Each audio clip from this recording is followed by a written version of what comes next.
Good morning and welcome to Unity Church. It is February.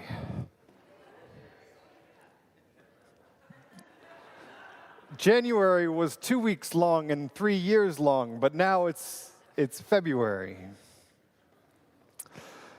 I'm the Reverend Dr. Oscar Sinclair. I serve this congregation as your senior minister.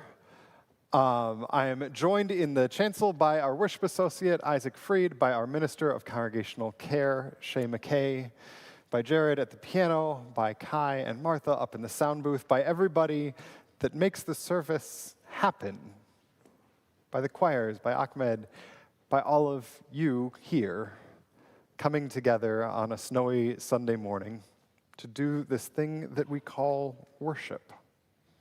It is good to be together. If this is your first time here with us at Unity, we are so glad to see you. We are so glad that you came through the snow and the hospitable Minnesota weather to be with us. For the next 70 minutes or so, we'll share a time of word and prayer, silence and song. If you're visiting us in person, you can fill out a visitor card in the pew in front of you and place it in the offering basket when it passes by you later. That'll help us tell who you are, what brought you here, what you're looking for at this point in your life. If you're joining us here online, send us an email with that same information. We would love to hear from you as well. Folks have been turning out online in an alarming rate the last couple weeks. We've been over 1,000 people in our live stream a couple times. So if you are one of those 1,000 people, please let us know who you are.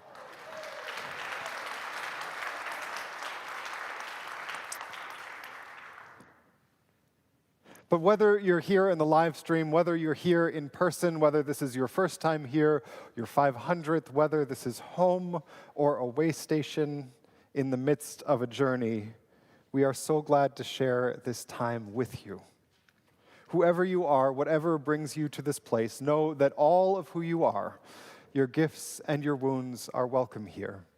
We hope that you find Unity Church to be a loving community that helps you find and keep your balance, and a community that inspires you to live a life of integrity, service, and joy.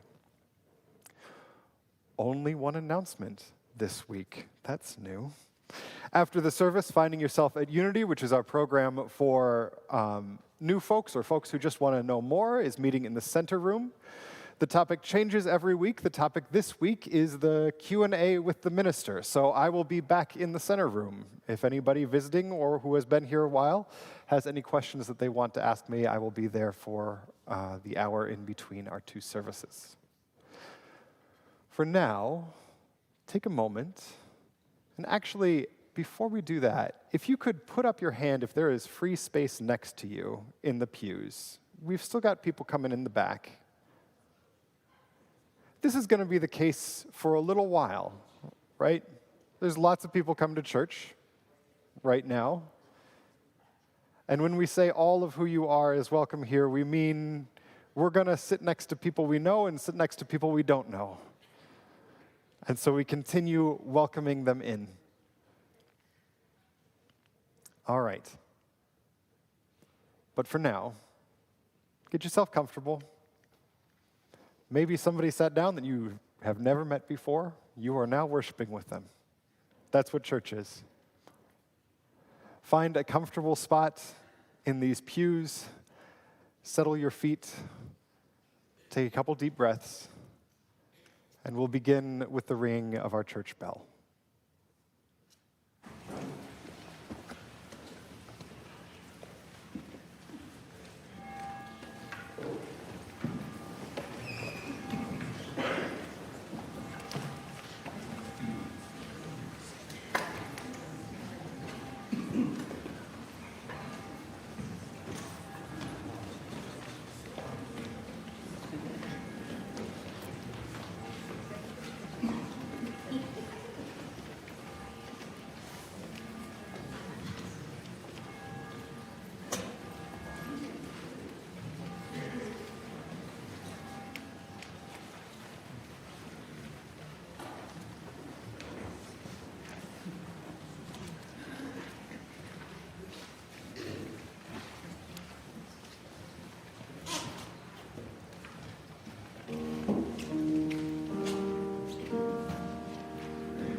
Our call to worship this morning is Let Them Not Say by Jane Hirschfield from 2014.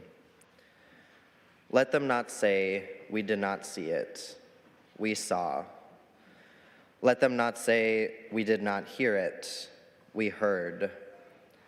Let them not say, they did not taste it, we ate, we trembled. Let them not say, it was not spoken, not written. We spoke, we witnessed with voices and hands. Let them not say, they did nothing. We did not enough. Let them say, as they must say something, a kerosene beauty. It burned. Let them say, we warmed ourselves by it, read by its light, praised, and it burned. And you can join with me now as we kindle our chalice flame. We light this chalice as a symbol of our faith, the light of truth and the warmth of love. Our opening hymn this morning is number 112, Do You Hear?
Each time we gather for worship, we set aside a moment to expand the caring ministry of this congregation.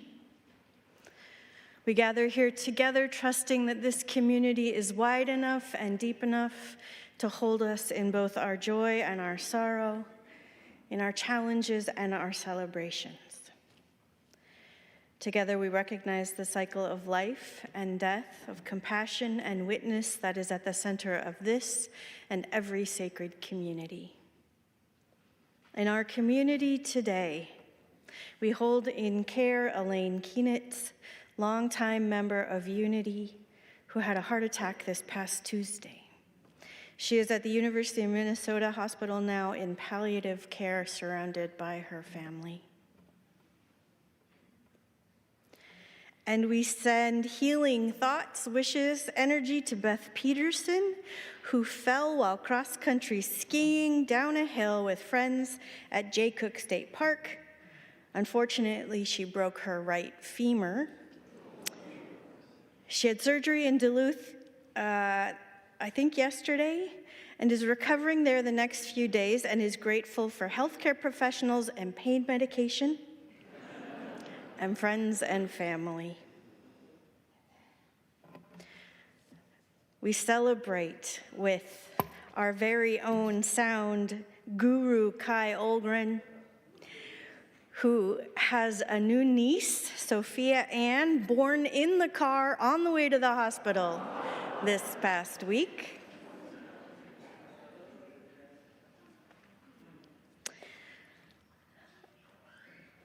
And we hold in care and mourn along with Molly and Jordan Flatham as they mourn the death of Jordan's grandmother, Rosie Simon. She passed away on January 30th at the age of 95 after a fall, but she lived a long, full life of love and compassion for others, and after several years of struggling with dementia, the family finds comfort in knowing that she is now at peace. We continue to hold in care Kathy Tragowski and her granddaughter, Kalandra, whose cancer is progressing despite all the treatment. And we mourn with Lisa Langsetmo, whose brother Arn passed away unexpectedly last week. He was much beloved and will be missed immensely.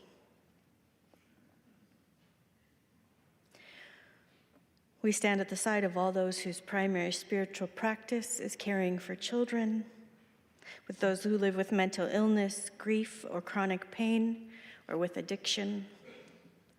Pray for our neighbors in prison, for those in harm's way, for all of us who are struggling to stay afloat and make ends meet.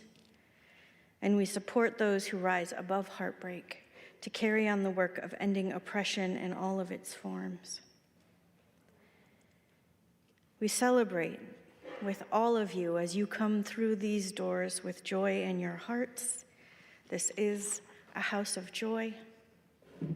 And we grieve. We grieve together for the layers of loss and anger and fear that are present in all of our lives and in our world. I invite you now this morning to speak into the embrace of this community what you are holding in your hearts.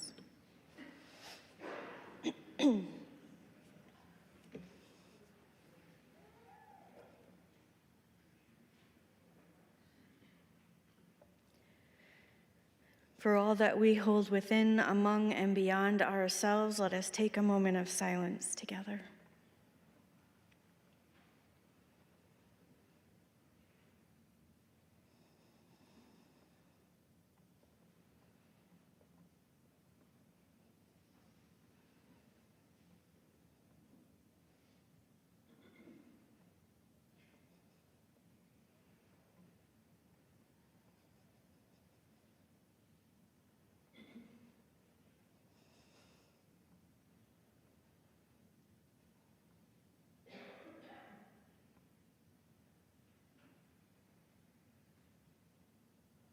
And will you pray with me?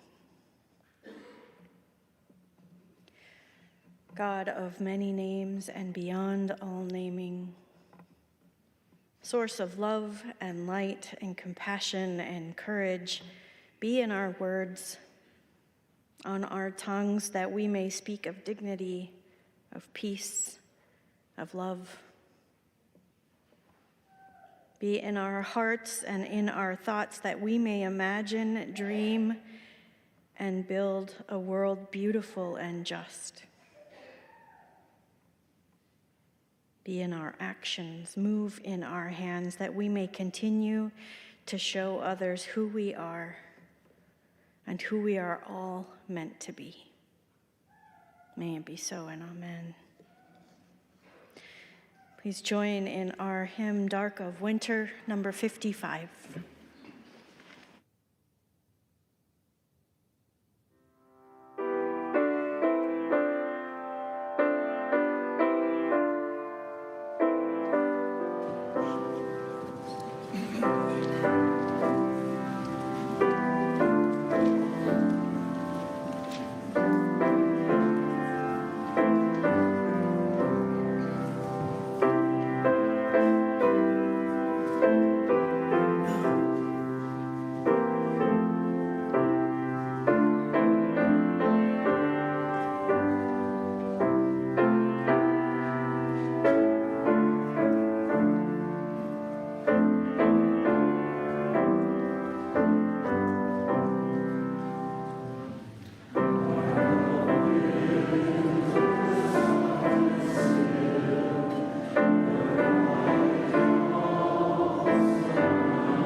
Interdependence and generosity are core to our faith in this place. We know that we are bound up with each other and our partners in the world, and that generosity deepens our ties. Each week, the majority of our offering supports one of our partners in the community. This week, our offering supports our partners at Circle of Peace. The Circle of Peace movement touches countless lives by working to fulfill its mission to end violence and promote racial healing. It is a pathway to peaceful communities and works to create a safe space where people come together on a regular basis to share a meal and engage in respectful conversation. Circle of Peace has hosted over 500 Monday meetings at Unity Church, and this collection will support these weekly meals. Will the ushers please come forward? We know that when we lead lives of integrity, service, and joy, generosity is sure to follow. Please join us and give as generously as you are able.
Our first reading is from Unity Church End Statements, the interpretation by the executive team written in August of 2025.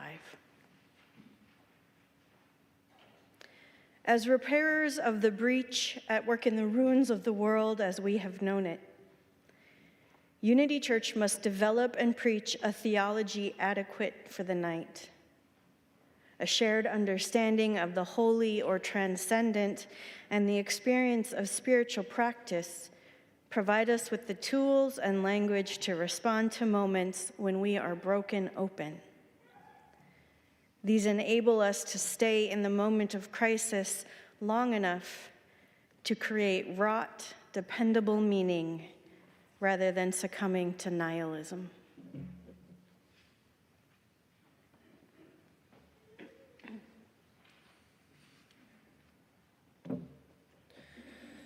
Our second reading is from Adam Serwer, writing in The Atlantic, Minnesota proved MAGA wrong, from January 26th, 2026. The federal agents sent to Minnesota wear body armor and masks and bear long guns and sidearms. But their skittishness and brutality are qualities associated with fear, not resolve. It takes far more courage to stare down the barrel of a gun while you're armed with only a whistle and a phone than it does to point a gun at an unarmed protester. Every social theory undergirding Trumpism has been broken on the steel of Minnesotan resolve. The multiracial community in Minneapolis was supposed to shatter. It did not. It held until Bovino was forced out of the Twin Cities with his long coat between his legs.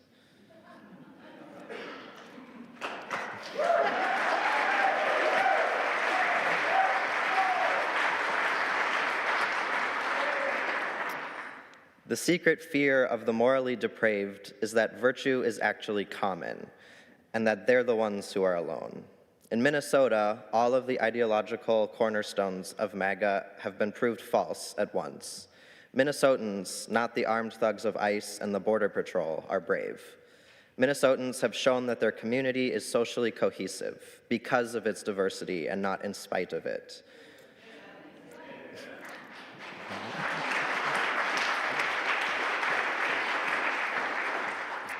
Minnesotans have found and loved one another in a world atomized by social media, where empty men have tried to fill their lonely soul with lies about their own inherent superiority. Minnesotans have preserved everything worthwhile about Western civilization, while armed brutes try to tear it down by force. No matter how many more armed men Trump sends to impose his will on the people of Minnesota, all he can do is accentuate their valor. No application of armed violence can make the men with guns as heroic as the people who choose to stand in their path with empty hands in defense of their neighbors. Our third reading is Where Do We Go From Here by Martin Luther King Jr., which was written in 1967. We will match your capacity to inflict suffering by our capacity to endure suffering.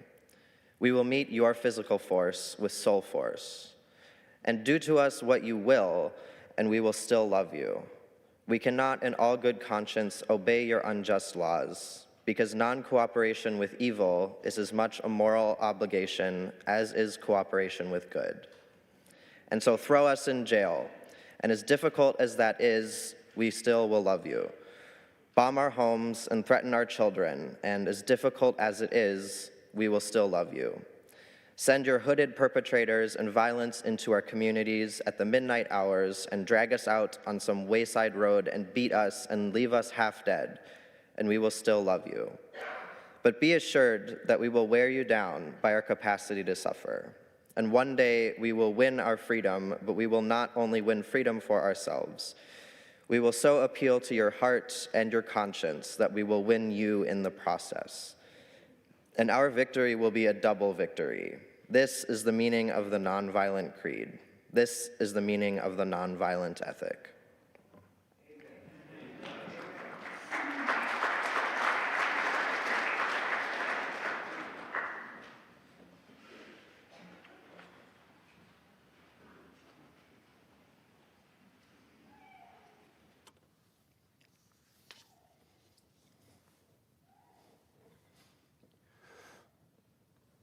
Are we sure that's the right word?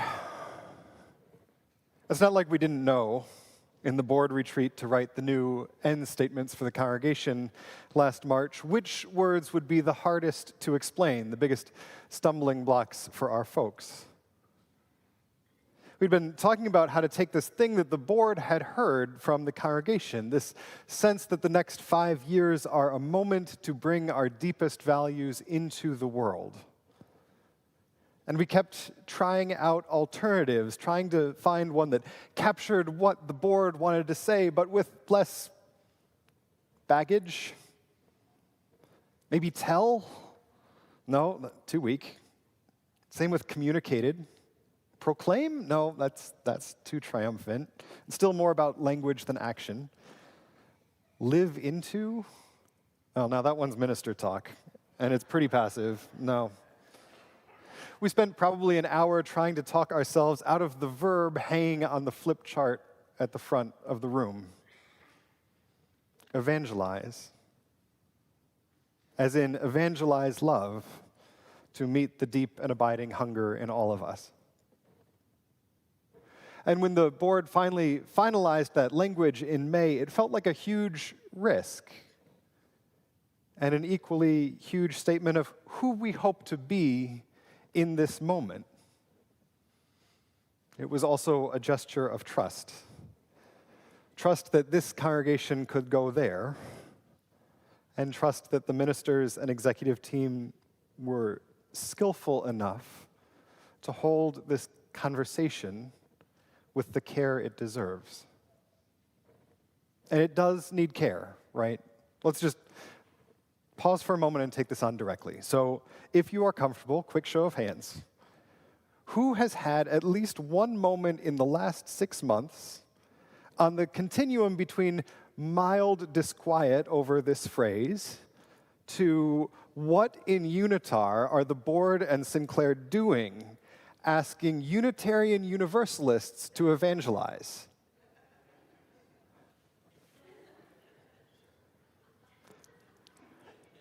I'm sure it's more than that, but I said if you're comfortable. If you're on the podcast, if you're listening to this without a visual, my hand is up.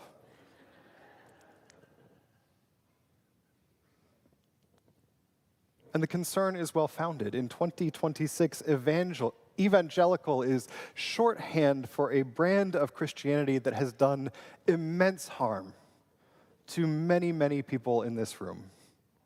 And it's also a brand that to many of us is morally bankrupt. The move in self-described evangelical Christianity, from 30 years ago arguing that Bill Clinton should be impeached and removed from office over a series of sexual scandals, to those same churches being the strongest supporters of the authoritarian and proudly amoral Make America Great Again movement, is one of the strangest moral evolutions that I have witnessed in my lifetime. We've gone from Ned Flanders to stormtroopers supporting a proud playboy. It's real weird. So there's not much cognitive distance in UU circles sometimes between evangelical and hypocrite. Is that fair to say? So the goal here is not to get us comfortable with that in 20 minutes. We're not going to be able to do that. But to start a conversation. These are ends that we are going to be living with for half a decade. And this is a month where we're going to be talking about evangelizing love as the first piece of that 5-year-long conversation. But if the primary discomfort with evangelize as a word is the disconnect between the words and actions of the churches that describe themselves that way, what would happen if we shifted the focus away from words and towards actions? Unitarian Universalism doesn't really care about whether you profess a particular set of beliefs or creed or theological positions. We've been teaching deeds over creeds for 200 of our 210 years of existence as a faith movement. Not the evangelism of whether you have a personal relationship with Jesus, but the evangelism of Martin Luther King. And one day we will win our freedom, but we will win freedom not just for ourselves. We will so appeal to your heart and your conscience that we will win you in the process, and so our victory will be a double victory. That evangelism. Unity Church members, the executive team said this summer, are called to be repairers of the breach at work in the ruins of the world as we have known it. We wrote that in August. We could not know last summer what the year would hold in Minnesota. Now, this was just after the Hortmans were assassinated, but since then, the Annunciation shooting, fraud investigations, Operation Metro Surge, cuts to SNAP benefits and Medicaid, the killings of Renee Good and Alex Preddy. There are Sundays when I stand up here in the pulpit and think that we could write a new version of We Didn't Start the Fire, just drawing on 6 months of life in Minnesota. We spent all last month talking about what it means to be broken open, and we don't need to go far for examples of what it feels like to be broken open in Minnesota. We could not know when we used the phrase what it would feel like to stand in the breach at work in the ruins. But most of us are well acquainted with it now. We know that breach intimately. But in August, we didn't know, but we saw glimpses of what we wanted to cultivate. Unitarian Universalists showing up in the world, proclaiming through action as much as words the deepest values that they hold. Now that's a thing that this congregation has been doing for a long, long time, and oh man, have you done it this month. That piece Adam Serwer wrote in The Atlantic this week, I see the congregation in it. Minnesotans, not the armed thugs of ICE and Border Patrol, are brave. Minnesotans have shown that their community is socially cohesive because of its diversity and not in spite of it. Minnesotans have found and loved one another in a world atomized by social media where empty men have tried to fill their lonely souls with lies about their own inherent superiority. Minnesotans have preserved everything worthwhile, and he puts this in quotes, about Western civilization, while armed brutes try to tear it down by force. Minnesotans, and this is very much a Minnesotan congregation. We had hundreds of clergy in town last week witnessing what was happening in Minnesota. On Wednesday, I traveled to Washington, D.C. to tell stories of this place to senators preparing to vote on funding for ICE and the Department of Homeland Security. I have talked to more people in the last week than any other 7-day period of ministry in my life. I am an introvert. I'm tired.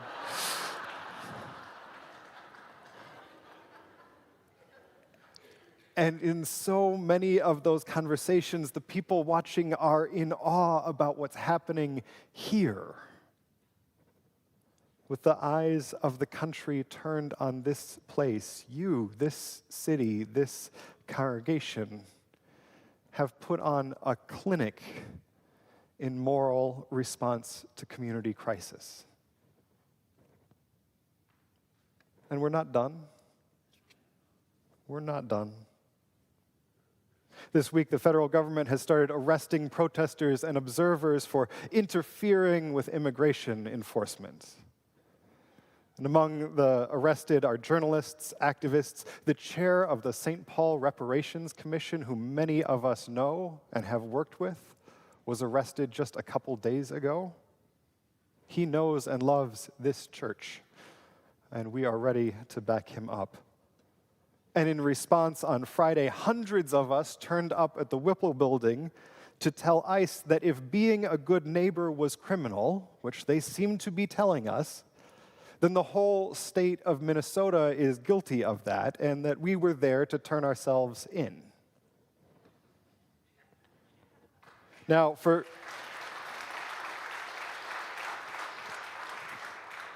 some strange, unknown reason, with lots of cameras going and the Minnesota National Guard behind us, ICE did not take us up on that offer.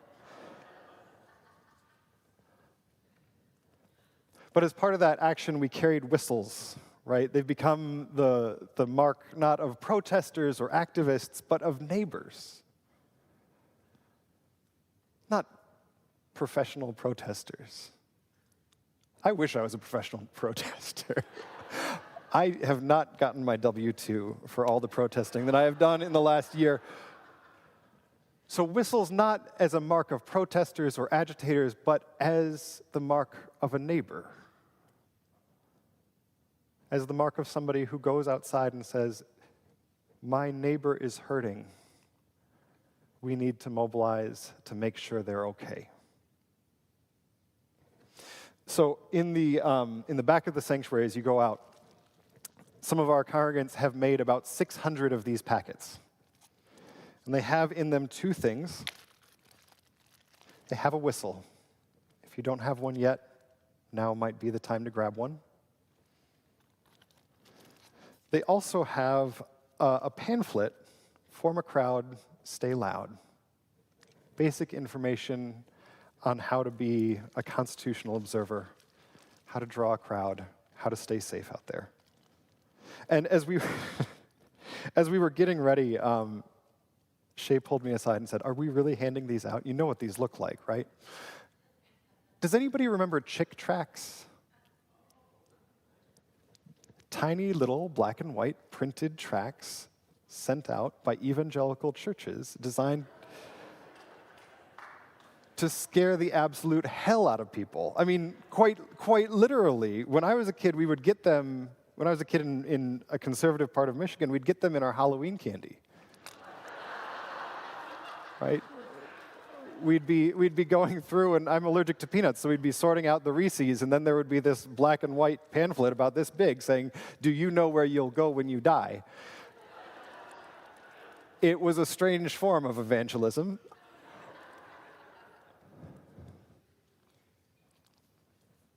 Form a crowd, stay loud. We'll talk more in 2 weeks about how our message of evangelism is somewhat different than trying to scare people out of the fear of hell. But for right now, if you're looking for an easy way to get involved, grab one of these on the way out. I think there's 600 back there, so grab away.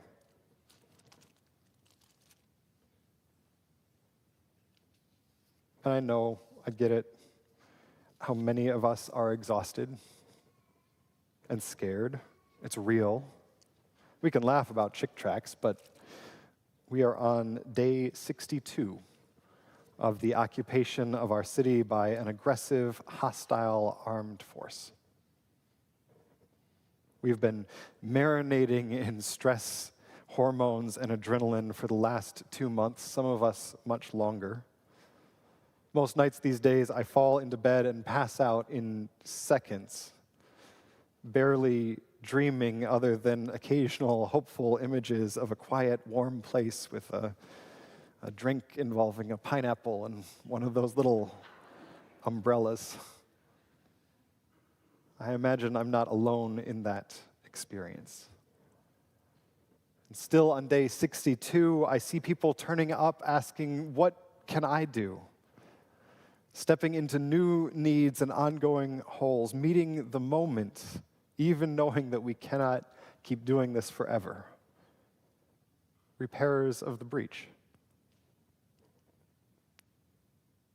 That phrase, repairers of the breach, comes from the book of Isaiah. The book is a collection of prophecies and poetry responding to the exile and return of the Jewish people to Jerusalem. Repairers of the breach, it says, 3,000 years ago, building up devastations of old. There's a real embodied sense of the passage in repairing a city in response to a siege, knitting up the walls and sinews of the community in the aftermath of disaster.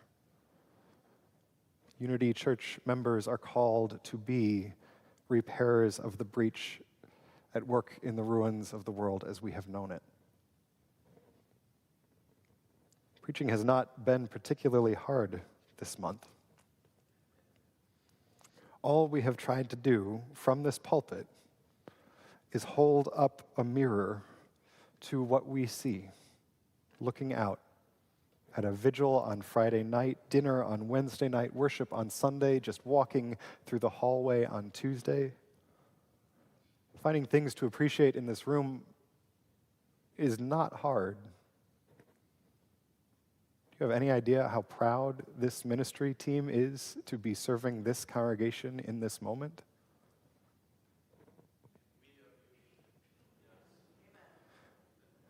We get to look out and say, okay, this work is amazing. Everyone is tired, and our role gets to be to hold up a mirror and bring a word of comfort and encouragement into it. There's nothing any of us, not just me, any of us that work here would rather be doing right now. So evangelize love, because you are already doing it. Sir is right. The secret fear of the morally depraved is that virtue is actually common and that they're the ones who are alone. And showing up in church and out there is showing how common virtue is, how common love is, and how profound it is. If there's a challenge to evangelizing love in this moment, it's the ask that we share the why of acting in the world explicitly. So if virtue is common, then can we connect our actions to why we do them? Can we connect working at a food shelf to the virtue that pushes us to do that work? We said last week, it's good to preach more loudly with your life than your lips, to preach the gospel using words only when necessary. And sometimes words are necessary. And testifying is a tool. Testifying is a tool. And this is one of the places that we learn those tools, because it's the church with a capital C, that gave me the moral imagination and vocabulary for this moment. From 80-year-old activists teaching high schoolers, I was in this youth group, what it meant to protest and get arrested at the School of the Americas 20 years ago, to King's writings on the moral possibilities of nonviolence, to the very embodied solidarity for me, again, of kneeling next to KP Hong at the airport, knowing that we held each other's spiritual practices in the moment. It's because of the tools that we learn and develop and practice here that we act there. So we're going to live into these end statements at Unity Church for the next 5 years. We're preaching about evangelizing love all this month, and we're not going to resolve the disquiet around evangelize in 20 minutes. But I hope as a starting point today that we can start to see the contours of a universalist Unitarian evangelism, one that's less concerned with what you say or believe than it is in stepping into the broken places of the world and doing the work of repair, the work of neighborliness, the work of love together. So we're going to draw this sermon and this service to a close with an invitation. But before the invitation, a quick story. So 2 weeks ago, it feels like 2 years, but it was 2 weeks ago, we put out a call for clergy to come to Minnesota in the aftermath of Renee Good's killing, to get in relationship with affected communities here, to join us in solidarity with what's happening here, to learn about what's happening here because it was going to come somewhere else next. And then it was with a little bit of alarm that I watched two different things happen at once. Number one, colleagues reaching out to tell me that they were coming in from all over the country.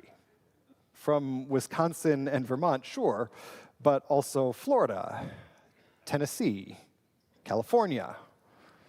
And 2, the forecast temperature for when we would all be outside kept dropping below freezing, below 0, down to -15, and windy.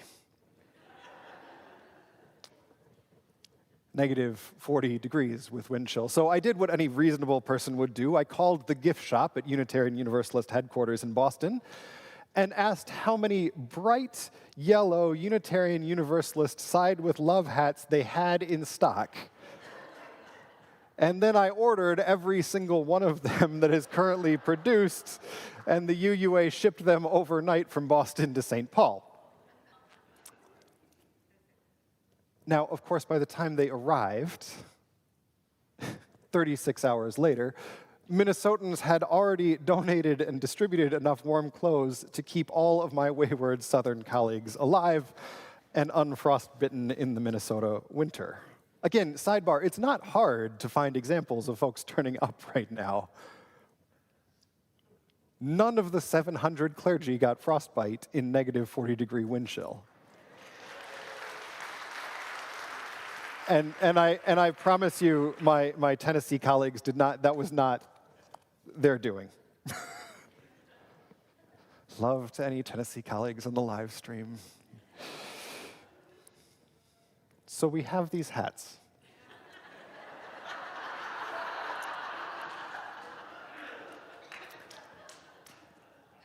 You know, they weren't supposed to be yellow. The UUA Side with Love campaign was not originally going to be yellow. They had a much more tasteful color. It was a production quirk.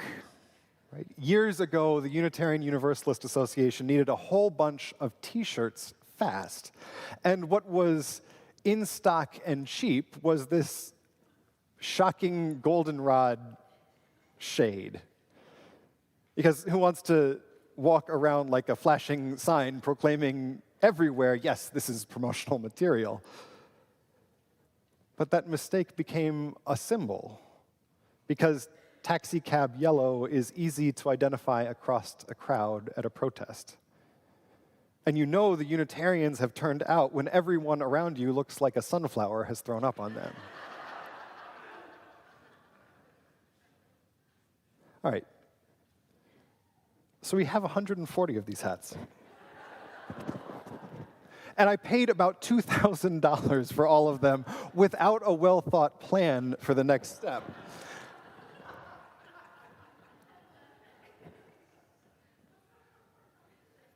But I wonder if you're grappling with this particular theme about what it means to evangelize love, what it means to live your faith out loud in the world, what would it be like to try wearing one of these?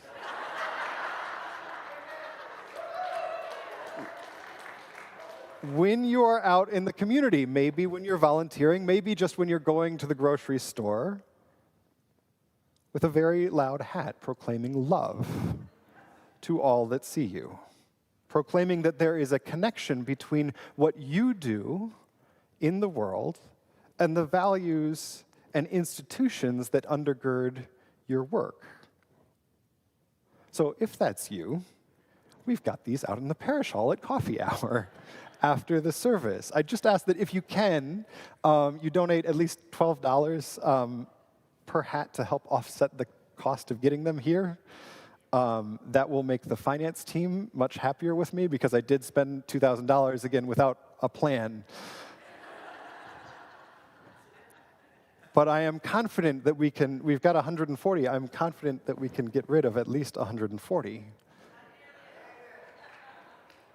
And when we invariably sell out today, because we're holding 70 back for the second service, when we invariably sell out today, there's also a sign-up list. Put down your name, your contact information. We'll order more. It might take a little while because they will need to make more. Again, I can't emphasize this enough. We bought every one of these that currently exists. But they will make more and send them here, and we will get them to you. So if you don't get one today, you'll get one. It'll just take a little bit. All right. Ready to go do? Here's the punchline of the whole sermon, right? The title of the sermon is The Most Dangerous Word. I don't actually think evangelize is the most dangerous word. Evangelize is a tool, right? It's like the hat. It's the thing that makes the connection between our values and our actions. It makes that connection explicit. And the danger is never in the tool, but the purpose that the tool is for. Evangelize love. Love is what calls us to this moment, not the cute love of Valentine's Day cards and Lifetime original movies, but the soul-changing love that proclaims that we will build a land where we bind up the broken, we'll build a land where the captives go free, where the oil of gladness dissolves all mourning, that we will build the promised land that can be. That's the kind of love that King wrote about, that calls us to a very different way of being, that shows the shallow lie of self-interest. That love is dangerous. And so whether you show up with whistles, hats, hot dish, or a simple proclamation that every person is our neighbor, the tool is just the tool. Love is the message. Will you please rise in body or in spirit and join in singing number 121, We'll Build a Land.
So one bit of testimony at the end. That's the hymn that made me Unitarian Universalist. I had been before, but that's the one where I got it. That line, "We'll build the promised land that can be." That the promised land will be a thing that we build. It won't descend from on high. It will be done with human hands and human actions. And it will be done because that is what our life is committed to. That we will go out and move and be in the world in love, and in doing so, heal a broken world, stepping into the breach and doing the work of love. May you go forth and do, whether you call that evangelize or whether you call that being a decent Minnesotan neighbor, it is all the same thing. Go in peace, and amen.